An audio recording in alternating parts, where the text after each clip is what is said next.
Hi guys, it's West Coast Arachnids.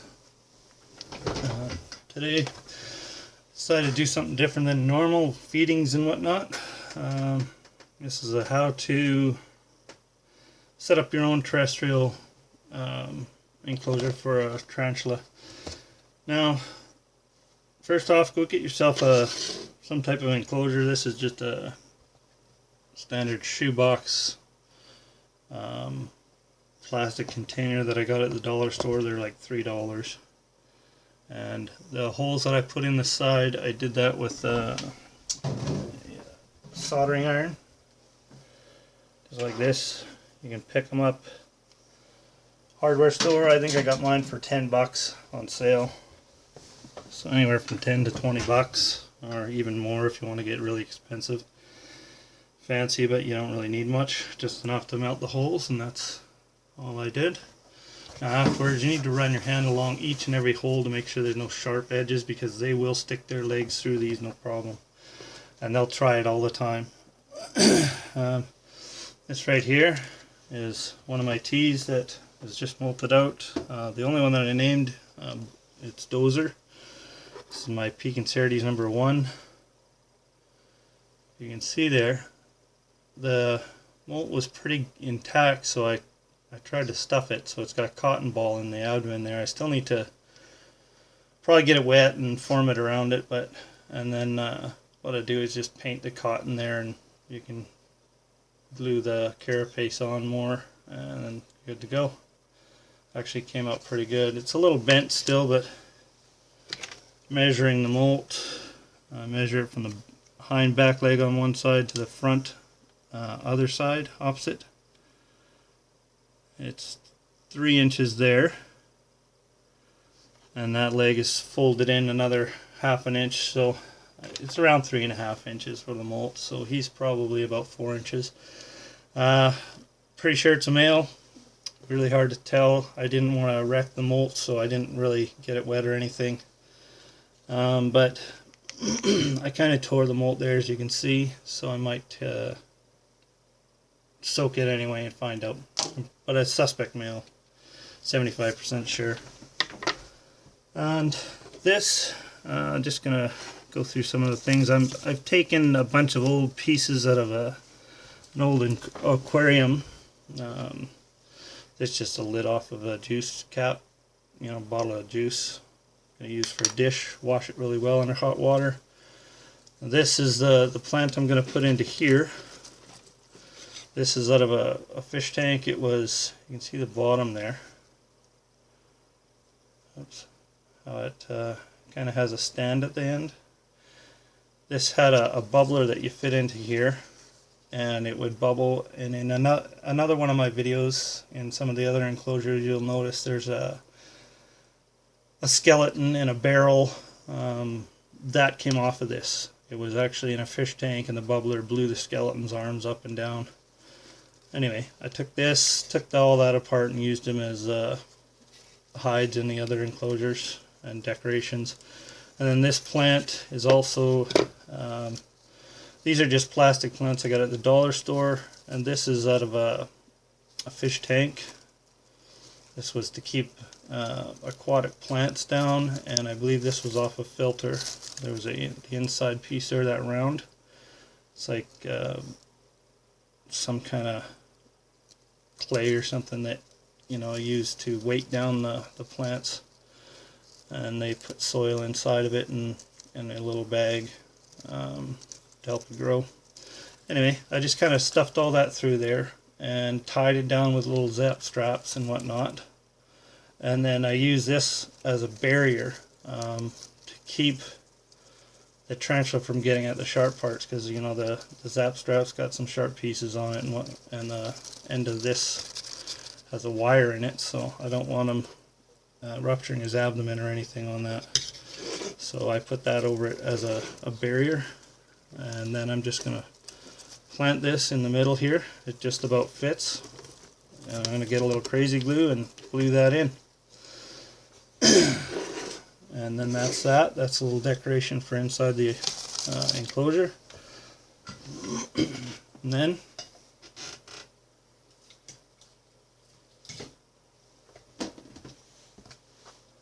I've taken a brick of coconut fiber and put it in here and wet it, and it expanded. This is leftovers. So what I'm going to do is take all this and pour it into the enclosure and we're good to go.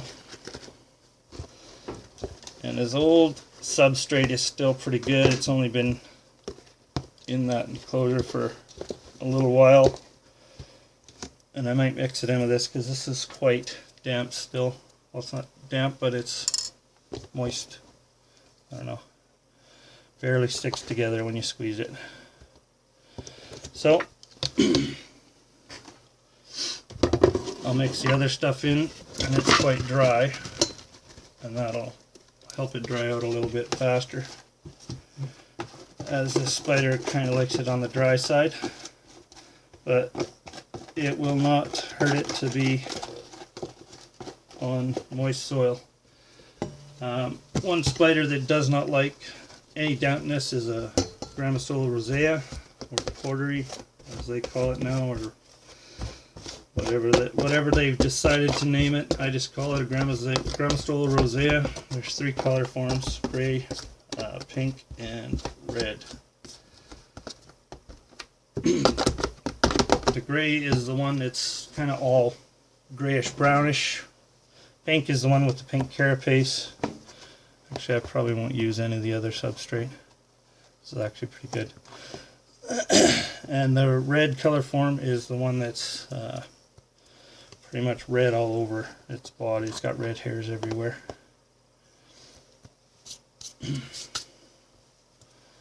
So I don't know what they've decided on the name. I think the portery is the gray, and the red color form is the rosea. So the pink would be probably put underneath portery as well. Now, this is pretty simple. And we'll put in your water dish. And for this, I'm going to use a pre-washed. I've already washed this up and cleaned it. It's just actually I'll put it in the corner here maybe. Just one of the clay pots that you buy at, you know, Walmart. I think dollar store might have them. Just use that for a hide. You can plug all the holes up if you want, but this guy, I'm assuming he's going to dig everything out. That's why I call him Dozer. He likes to move his stuff around, but he doesn't like this fiber as much. The other decoration I need to put on the bottom, so I'm going to dig that out pretty good. I'm going to put that there.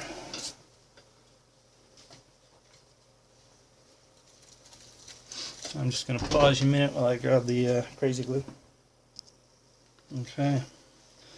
I just put a little thin layer of crazy glue around the slip here where I'm going to glue it to. I'm also going to put a thin layer in around the outer edge of this.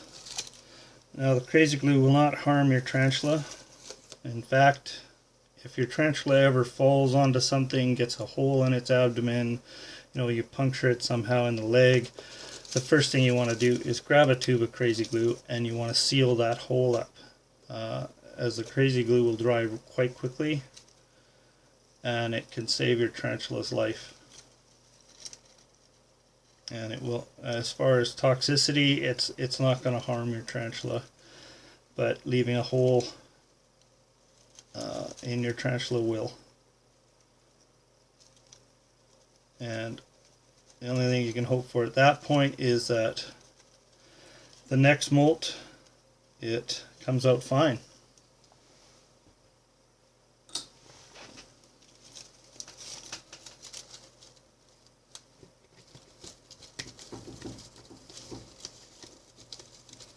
Okay, just going to hold this down for a few seconds.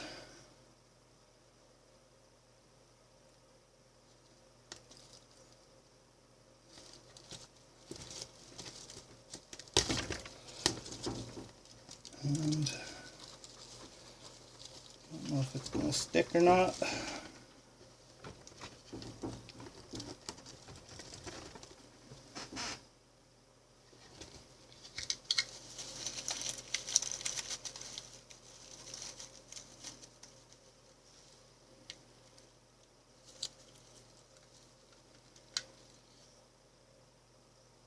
There we go. You just kind of set your plant how you like it.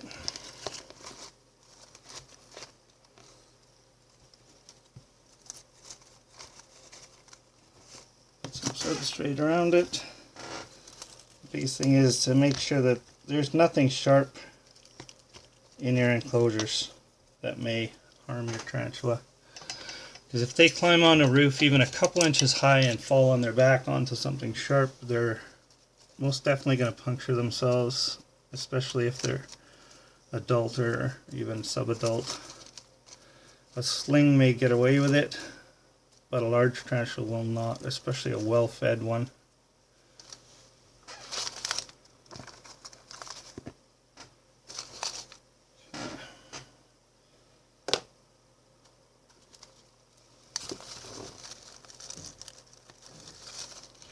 I'm just going to bend the tip of this down because it is a little rigid.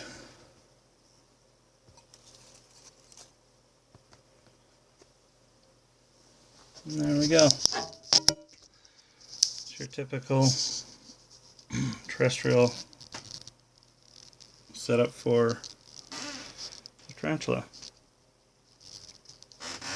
Put water in that. And a little transfer over dozer. Kind of disappointed that he turned out to be a male. Well, not 100%, but pretty close. I'm pretty sure he is a male. That's fine. He's an awesome tea.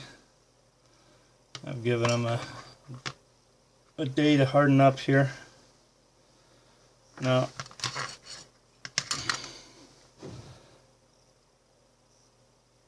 Enclosure can be quite a defensive tarantula, and Dozer has never been one of an exception. He'll throw up a defensive stance in a heartbeat. It might be a little difficult to get him out of here like this, so I'm going to do this a little easier.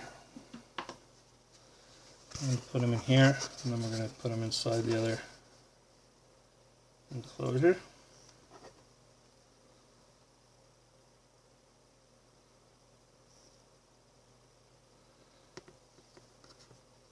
Now, he is very reluctant to stay in here, but he's not too flighty at the moment because he molted yesterday, so still kind of relaxing and chilling out.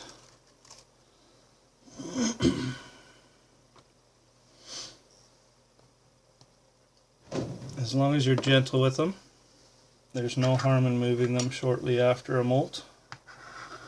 Sometimes it can be preferable, as in right now. Enclosure is at its least worst at this point. And you're less likely to be bitten by a tarantula that has just molted. I suggest at least giving them 24 hours or so before you attempt moving them. And the larger they are, the more time. Like, he's a juvenile now, I guess. He's well out of the sling stage. He's got his adult coloration, but he's by no means subadult. Maybe another molt or two, and then he might be considered more of a subadult.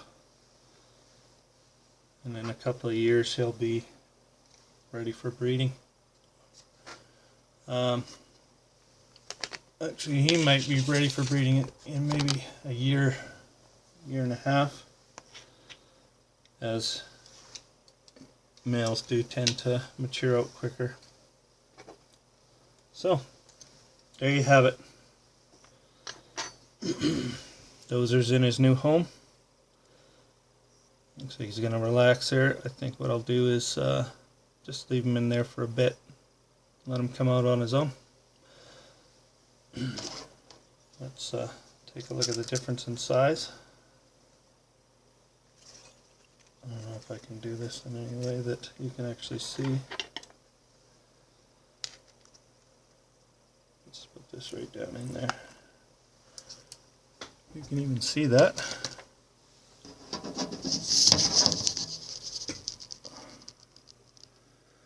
So that's the size difference. You can kind of see the other one. He's growing quite a lot. Really quite a lot. He's probably a good 4.25 inches. Alright, that's it. There's your basic terrestrial setup for tarantula. You'll have a great day. Take care, and bye for now.